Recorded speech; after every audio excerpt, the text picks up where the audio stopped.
Hello friends, आज का हमारा फर्स्ट क्वेश्चन है the symbols used in assembly languages are. Symbols जो असेंबली लैंग्वेज में हम यूज़ करते हैं कोडिंग के लिए, उन्हें क्या बोला जाता है। एक तो हमें ये पता होना चाहिए असेंबली लैंग्वेज के अंदर जो भी प्रोग्राम लिखा जाता है उसे मशीन कोड में कन्वर्ट करने का काम किसका होता है, असेंबलर का।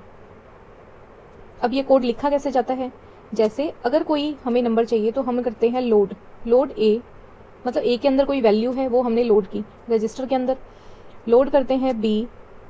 अगर हमें इनका ऐड करना है तो हम ऐड, इस तरीके से लिख कर हम कोडिंग करते हैं। और ये जो लिखने का स्टाइल है इसे बोला जाता है निमोनिक्स कोड। यहाँ पे करेक्ट आंसर हो जाएगा आंसर बी। और इस तरीके से लिखे गए प्रोग्राम को सबसे पहले कन्वर्ट किया जाता है 0101 की लैंग्वेज में, मशीन कोड में। और इसे मशीन कोड में कन्वर्ट करने का काम होता किसका है, असेंबलर का। Question number 2, how many different levels of heading does HTML support. HTML के अंदर अगर हम कोई वेबसाइट बनाते हैं उसके अंदर हमें तो कोई देनी है हेडिंग। जैसे नॉर्मल सोचो, आप पेज को भी, आप अपना कोई भी लेटर है, कोई भी नोट्स हैं, उनके भी आपको ध्यान होगा आप एक हेडिंग देते हो। जब भी आप नोट्स लिखने शुरू करते हो उसकी एक हेडिंग होती है। हेडिंग की क्या खासियत होती है, वो नॉर्मल लेटर लिखे हुए होते हैं उनसे थोड़ी बड़ी होती है। जैसे अगर नॉर्मल हम ब्लू कलर के अंदर नोट्स लिखते हैं तो हेडिंग को हम ब्लैक में लिखते हैं, बड़ा बड़ा, ठीक है। वैसे ही HTML hyper text markup language use हम करते हैं वेबसाइट बनाने के लिए। इसके अंदर जब हमें कोई हेडिंग दिखानी हो तो हमारे पास 6 तरह के टैग्स होते हैं, डिफरेंट 6 तरीके के हेडिंग्स होती हैं। जैसे H1। अब H1 हेडिंग अगर आपको चाहिए, अब ये मान लो कि ये नॉर्मल डिजाइन्स हैं, ठीक है, आपको इसके बीच में लिखना है अपना नाम, तो आपने क्या किया, एक टैग बनाया H1। अब इसे लिखने का क्या तरीका होता है, आप इस तरीके से एक टैग लिखते हो, देन आप अपनी हेडिंग लिखते हो। हेडिंग लिखने के बाद में आप इस टैग को बंद करते हो इस तरीके से। अब ये स्टेटमेंट कंप्लीट हो गया, ठीक है। यहाँ पे देखो, मैं जिन 6 तरह की हेडिंग्स की बात कर रही हूँ उन्हें कैसे दिखाया जाता है या उन्हें हम कैसे लिखते हैं। तो सबसे पहली हेडिंग होती है H1, जिसमें आपको हेलो कुछ ऐसा लिखा हुआ मिलेगा, बड़ा बड़ा। अब आप दूसरी हेडिंग लेते हो H2, इससे थोड़ा छोटा। फिर आप लेते हो H3, इससे भी छोटा। फिर आप लेते हो H4, इससे भी छोटा। फिर H5, इससे छोटा। और सबसे छोटा फॉन्ट जो हेडिंग के अंदर लिखा जाता है वो होता है H6, ठीक है। यहाँ पे जस्ट हमें क्या, कई बार क्या होता है, ये क्वेश्चन भी पूछा जाता है कि हेडिंग में सबसे लार्ज टेक्स्ट को दिखाने के लिए कौन सी हेडिंग को यूज किया जाता है, H1, H3, H4 या H6। तो हम नंबर को देख के कंफ्यूज हो जाते हैं कि H6 तो बड़ा नंबर है, हो सकता है यही बड़ी हेडिंग को दिखा रहा हो, साइज में बड़ी हेडिंग को दिखा रहा हो, बट होता एक्चुअल में जस्ट उल्टा है। सबसे बड़ा फॉन्ट जो हमें देखने को मिलेगा वो H1 के अंदर देखने को मिलेगा, और सबसे छोटा फॉन्ट हमें देखने को मिलेगा, साइज में स्मॉलेस्ट देखने को मिलेगा H6 में। ये आपको थोड़ा सा इसमें ध्यान रखना है। बाकी हेडिंग एक इंपॉर्टेंट टॉपिक है और इसमें मतलब देखो कितनी बेसिक सी चीज है कि हेडिंग से ही आपको एक क्वेश्चन देखने को मिल जाता है। नेक्स्ट क्वेश्चन है कन्वर्ट बाइनरी टू हेक्साडेसिमल। यहाँ पे मुझे कल वाली जो वीडियो थी जिसमें हमने नॉर्मल बाइनरी कन्वर्जन किया था, तो किसी ने कमेंट किया था कि उसे हम 2 से डिवाइड कर देंगे, बट मैं एक बार फिर से रूल्स को क्लियर कर देती हूँ। हालांकि मैंने नंबर सिस्टम के टॉपिक में पूरा कंप्लीट करवा रखा है। आपको डेसिमल नंबर जब भी आए उसे बाइनरी, ऑक्टेल, हेक्सा में अगर कन्वर्ट करना है तब आप डिवाइड करोगे। और अगर बाइनरी, ऑक्टेल, हेक्सा नंबर दिया है, उनमें से तीनों में से कोई भी नंबर को डेसिमल में चेंज करना है तो आप उसकी प्लेस वैल्यू निकालोगे। बस इसकी कहानी यहीं पे खत्म हो जाती है, ठीक है, ये रूल यहीं पे खत्म हो जाता है। अब हम बात करते हैं देखो कुछ और कन्वर्जन की। अगर हमें बाइनरी से ऑक्टेल में जाना है तब हम ग्रुप बनाएंगे 3 बिट के। अगर हमें ऑक्टेल से बाइनरी में जाना है तब भी हमें 3 के ग्रुप बनाने हैं। बाइनरी से जाना है हेक्सा में तो 4 के ग्रुप बनाएंगे। इसका रीजन भी मैंने आपको बताया था। हेक्साडेसिमल नंबर जो होता है उसमें मैक्सिमम नंबर हमें दिखाना होता है 15, और 15 को दिखाने के लिए आप खुद देखो कि आपको कितने बिट की रिक्वायरमेंट होती है। 1, 2, 4, 8, ये हम नंबर को लिखने के लिए 4 बिट का यूज कर रहे हैं। इसमें 8, 4, 12, 13, 14 और एक 15। जब इन चारों डिजिट को हम 1, 1, 1, 1 लिखेंगे तो हम 15 लिख सकते हैं, और ये ही हेक्साडेसिमल की सबसे मैक्सिमम लिमिट होती है। इसलिए हमें 4 बिट की रिक्वायरमेंट है, इसलिए हमें ग्रुप्स बनाने पड़ते हैं 4-4 के। अब अगर आपको हेक्सा से बाइनरी में जाना है तब भी आपको 4 बिट के ही ग्रुप बनाने हैं। ऑक्टल से हेक्सा में डायरेक्ट कन्वर्जन नहीं है, हेक्सा से ऑक्टल में डायरेक्ट कन्वर्जन नहीं है। सब्स्टिट्यूट क्या है, आप ऑक्टल से जाओ बाइनरी में, बाइनरी से जाओ हेक्सा में, या ऑक्टल से जाओ डेसिमल में, डेसिमल से जाओ हेक्सा में। मतलब कोई भी रास्ता निकाल सकते हो आप, आपके ऊपर डिपेंड करता है आपको कौन सा रूल सबसे ईजी लगे। इन चीज़ों का आप ध्यान रखना, क्योंकि नंबर सिस्टम जिसने अच्छे से नहीं किया वो ये मान के चल लेना कि 2-3 नंबर के आप क्वेश्चन छोड़ के आओगे, और इनमें है कुछ भी नहीं, प्रैक्टिस है, कॉन्सेप्ट है। एक बार कॉन्सेप्ट पढ़ लिया, आप इनकी प्रैक्टिस करो, कोई आपसे वो नंबर छीन नहीं सकता, बिल्कुल कंफर्म है आपके नंबर। अब यहाँ पे हमें बाइनरी से हेक्सा के अंदर जाना है, तो हमें कितने कितने बिट के ग्रुप बनाने पड़ेंगे, 4-4 बिट के। मैं इन संख्याओं को एक बार यहाँ पे लिख लेती हूँ। देखो 4 bit, then 4 bit 1 1 1 1, then 4 bit 0 0 1 0। और डायरेक्ट हमें पूछा है हेक्साडेसिमल क्या होगा, ये है 2, ये है एफ और ये भी है एफ। एफ देखो क्या होता है, 9 तक हम बाइनरी लिखते हैं 1 0 0 1। अब 10 को हम क्या लिखते हैं 1 0 1 0, इसे हम लिखते हैं हेक्साडेसिमल में ए। 11, 8, 2 10 और 1 11, इसे लिखते हैं बी। 12 को लिखते हैं सी, 13 को लिखते हैं डी, 14 को लिखते हैं ई और 15 को लिखते हैं एफ। एक तरह से कंफ्यूजन ना हो, रिप्रेजेंटेशन करने का एक तरीका है A B C D E F. Hexadecimal number के अंदर अल्फाबेट नंबर भी आते हैं, और हमारा करेक्ट आंसर हो जाएगा option number 2। Question number 4, layer 5 of the OSI layer, OSI model. 5वीं नंबर की लेयर पूछी गई है ओएसआई मॉडल में। ओएसआई मॉडल में आपको कुछ भी नहीं आता ना, तो आप इनकी लेयर के नाम तो एटलीस्ट याद कर लेना, क्योंकि कई बार डायरेक्ट ऐसा क्वेश्चन भी पूछ लिया जाता है कि 5वीं लेयर कौन सी है, दूसरी लेयर कौन सी है, पहली लेयर कौन सी है। ओएसआई लेयर में सबसे पहले हमें ये बात करनी है कितनी लेयर्स होती हैं, तो 7 लेयर होती है। नंबर 1 पे फिजिकल लेयर, नंबर 2 पे डेटा लिंक लेयर, नंबर 3 पे नेटवर्क लेयर, नंबर 4 पे ट्रांसपोर्ट लेयर, नंबर 5 पे है सेशन लेयर, नंबर 6 पे प्रेजेंटेशन लेयर,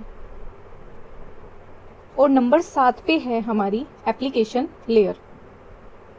डिटेल के अंदर हम नेटवर्क का जो टॉपिक कर रहे हैं उनमें डिस्कस इसको जरूर करेंगे, अच्छे से करेंगे, क्या क्या क्वेश्चन प्रत्येक लेयर से पूछे जाते हैं उन पे भी डिस्कस करेंगे। यहाँ पे हमें देखो 5 नंबर की लेयर पूछी है, और आपको ये नंबर इस तरीके से ही याद रखने हैं, आप ऐसे मत याद करना एप्लीकेशन 1 है ना, ये गलत है। पहली लेयर कौन सी होगी, फिजिकल। 5th नंबर की लेयर है हमारी सेशन लेयर, और देखो उल्टा याद करोगे तो आपकी 5वीं कौन सी होगी, 1 2 3 4 5, आप टिक करके आओगे नेटवर्क लेयर को, वो आपका हो जाएगा गलत। Next question, TNG is a. TNG क्या है, एक साउंड का फॉर्मेट है, एक वीडियो का फॉर्मेट है, एक फाइल का फॉर्मेट है, या फिर इमेज का फॉर्मेट है। जैसा हमें एग्जाम के अंदर इनकी फुल फॉर्म्स भी पता होनी चाहिए क्योंकि आती है, पोर्टेबल नेटवर्क ग्राफिक्स, और ये एक इमेज का फॉर्मेट है।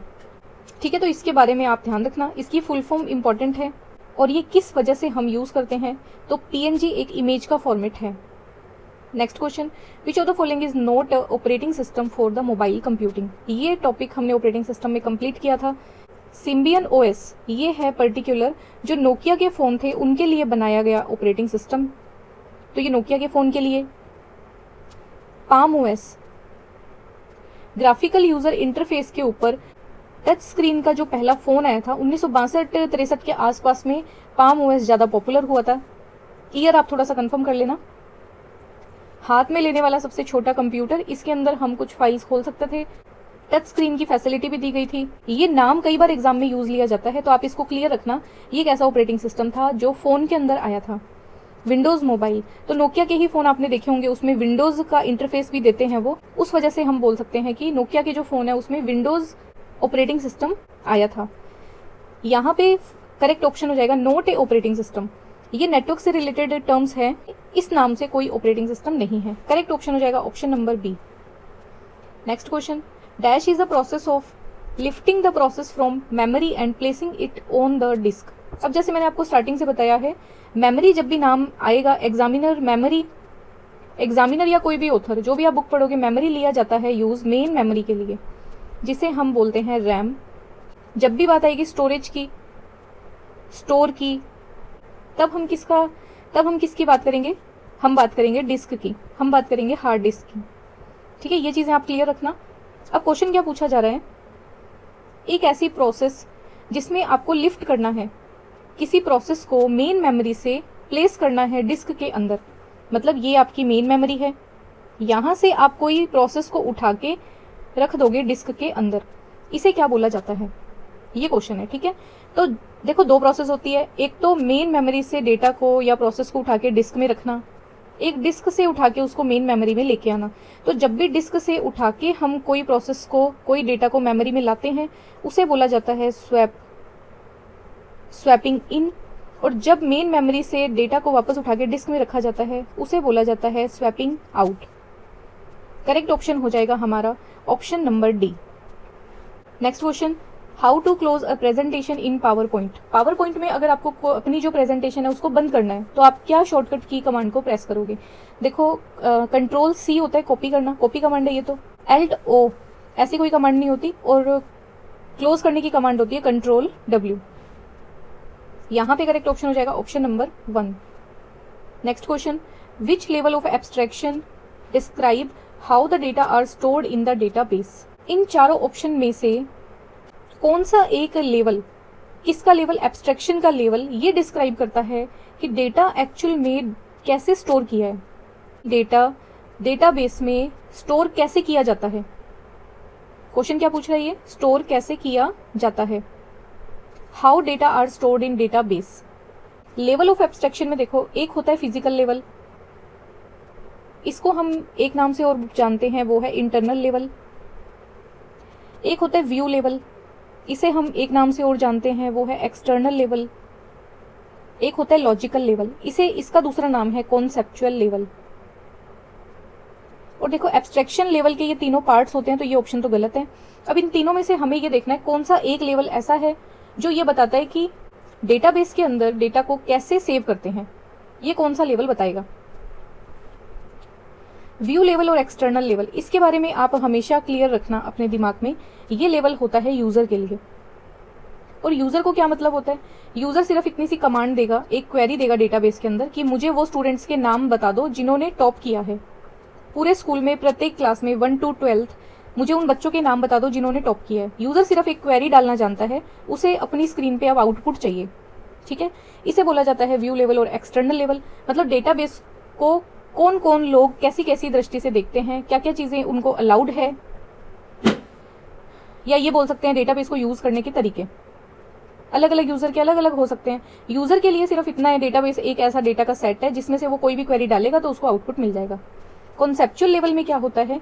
इसमें एक्चुअल में प्रोग्रामर की हम बात कर रहे होते हैं, जिसको प्रोग्रामर को भी सिर्फ ये चीजें पता है कि इस डेटाबेस के अंदर 4 टेबल्स बनी हुई हैं, इन टेबल्स के नेम क्या क्या हैं। जैसे एक का नाम है स्टूडेंट, एक का है पर्सन, एक का है एम्प्लॉय।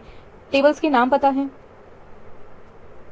उनको कैसे रिट्रीव करना है, उनमें से डेटा को कैसे लेना है। प्रोग्रामिंग का काम सारा है लॉजिकल लेवल का, कॉन्सेप्चुअल लेवल का। बट एक्चुअल में डेटा कैसे सेव होगा ये कौन बताएगा? ये बताएगा इंटरनल लेवल, जो यहाँ पे मोस्ट इंपॉर्टेंट है।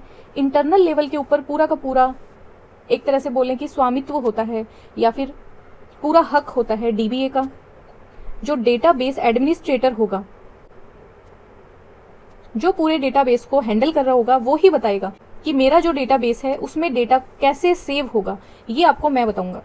ठीक है, और डीबीए ही आपको परमिशन देता है। जैसे वो प्रोग्रामर को ये परमिशन देगा कि आप सिर्फ टेबल के नाम ही देख सकते हो, आप अंदर का डेटा नहीं देख सकते। और यूजर को वो क्या बोलेगा कि आप तो डेटाबेस के हाथ भी नहीं लगा सकते, आप सिर्फ अपनी क्वेरी दो, अगर हमारे पास रिजल्ट होगा तो हम उसका आपको रिजल्ट दे देंगे, अदरवाइज हम एक मैसेज दिखा देंगे कि ऐसा कोई डेटा हमारे पास उपलब्ध नहीं है।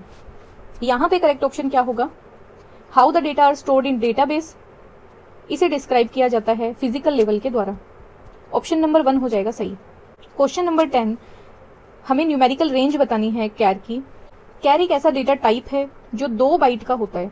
2 बाइट मतलब अगर हम इसको बिट में लिखना चाहें तो कितना होगा? 16 बिट्स।